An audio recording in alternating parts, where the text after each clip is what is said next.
Hello everyone, I welcome you all to the Infinite Vision platform. Right now I'll be doing one such question that came in your JEE Main examination. This question came on 26th August 2021 shift 2. तो ये second shift का question है और अगस्त में आया हुआ है ये पेपर. So देखो जल्दी से question, what does it say? Question says a de Broglie wavelength of particle having kinetic energy E is lambda. How much extra energy must be given to this particle so that the de Broglie wavelength reduce to 75% of its initial value? So we already know the relationship between de Broglie wavelength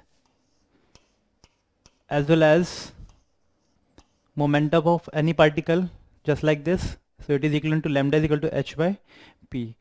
अगर इसको energy के form में निकालना है, kinetic energy के form में निकालना है, तो it would be equal to root M K, क्योंकि पी की वैल्यू ऑलरेडी रूट 2 एम के के बराबर होगी, है ना. So in this particular relation we can easily find out the relationship between wavelength as well as energy, because the rest other parameter like Planck's constant as well as 2 root 2 and mass of the particle is constant.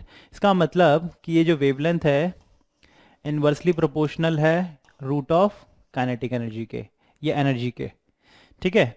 सो इस relationship से हम आसानी से ये question कर सकते हैं, ठीक है. सो वी ऑलरेडी नो कि जब उसकी एनर्जी कैपिटल ई है तो उसका वेवलेंथ कितना है, लैम्डा, है ना.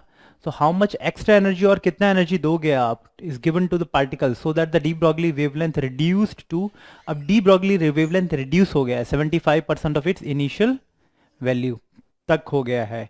इसका मतलब जो अब जो नया वेवलेंथ है let it be lambda dash, वो कितना होना चाहिए, 75% रह गया है. इसका मतलब it would B 3/4 of lambda, है ना. तो 75% रह गया है, तो पहले वाले वैल्यू से कितना होगा, 3/4 ही बचा रह गया है, ठीक है.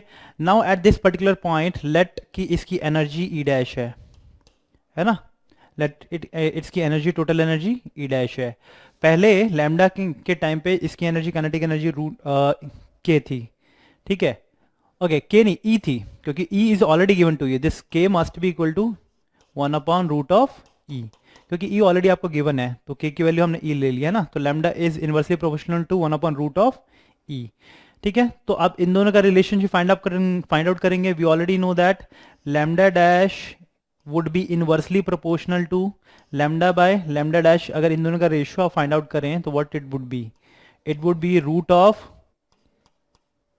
ई dash and this would be root of E, है ना, क्योंकि इनवर्सली प्रोपोर्शनल है इसके रूट के.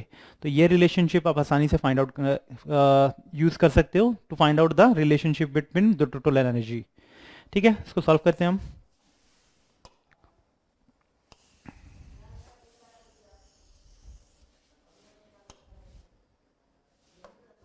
देखो लैम्डा डैश कितना है भाई, 3/4 ऑफ लैम्डा, है ना. उस टाइम पे इसकी एनर्जी ई डैश है, तो this would be equal to root of E dash. So lambda से lambda cancel, you will be getting as 3/4 is equal to root of E by E dash. Squaring the both the side, what you will be getting, it would be equivalent to 9/16 is equal to e by e dash. ये आ गया. इसको अगर हम further solve करेंगे अब हम, so e dash is nothing but 16/9 times of e, है ना. तो पहले वाले से 16/9 टाइम्स हो गया. अब पूछा है कि भाई एनर्जी का डिफरेंस क्या है, वही पूछा है ना आपका, एक्स्ट्रा एनर्जी और आपने कितनी दी. पहले ऑलरेडी एनर्जी ई थी, नाउ अभी इसकी एनर्जी कितनी है 16/9, तो कितना और एक्स्ट्रा एनर्जी दोगे आप, it would be equal to E dash minus E, so which is nothing but 16/9 E minus of E. So this is the extra energy that is supplied to the particle. So it would be equal to, इसको solve करेंगे further, you will be getting as 7/9 E. So this is the extra energy supplied to the particle. So let us see the answer first. So which answer is correct? So that means your your B option would be correct. ठीक है. This question is quite simpler. ठीक है. So using the equation of wavelength, de Broglie wavelength as well as energy, you can easily find out the extra energy supplied to the particle. Okay. I hope this question is clear to everyone. Thank you.